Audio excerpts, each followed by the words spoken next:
ETA was a terrorist group implemented in the north of Spain, in the Basque Country. It had a very severe influence over the Spanish political life during many years.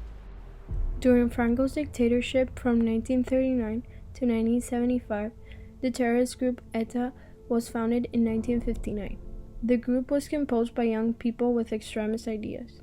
It implemented Marxist and anti-colonist ideals, but mostly the independence of the Basque Country from Spain and France, and a reaction to Franco's nationalist policies. Terrorist attacks started in 1968. They mainly attacked police officers, military, and any political figure, mostly from the right-wing parties.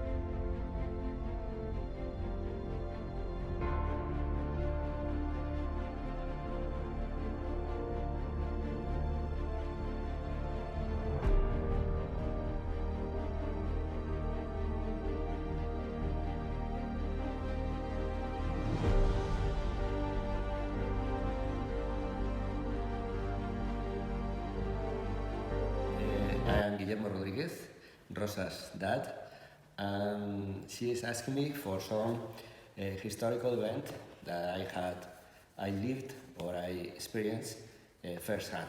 As a political figure, how did you live this whole experience?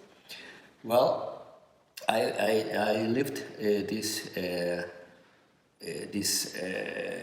relation with this terrorist group from far away, in a way, because being a nationalist group from the north of Spain and us living in Malaga, in Benalmádena, we are quite far away. But after we studied the democracy, and after Franco's death, the number of actions that this terrorist group did over all of Spain were quite a few. They killed some 250 people after Franco's death. So what they were trying to do is destabilize the economy of the whole of Spain. And how did they do that? Was trying to do terrorist attacks in touristic towns. That's why we had a number of attacks in Fuengirola, that is the town next to us, and they planted a bomb, two bombs in 20 years in a hotel in Fuengirola. And we had the killing of one of the councillors of Malaga City Hall, they planted a bomb under his car, and it went off when he started the car in the morning. As a city council of Fuengirola, did you have to take any security measures? Well, the security measures, we didn't have a budget to have bodyguards for all the councillors of the town, being a small town like Fuengirola is. So only the mayor had a good security service. The rest of the councillors, we were given a mirror, so we could look at the bottom of the car every morning, and they recommended us a few ways of behaving when we were in public, trying to sit in the end of a restaurant and with our back against the wall, or try not to repeat always the same route with your car, and very few more things. I mean, we were just that was all the preparation we had. Do you think the Spanish people lived with fear? Yeah, for a number of years, yes, because I think things changed greatly. Because before Franco's death, they were a bit like they had a bit of like that Robin Hood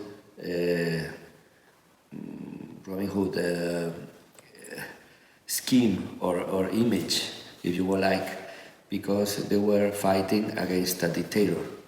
So they were just young guys fighting the system. I think at that point, ETA had a lot of national support because it was fighting against the dictatorship.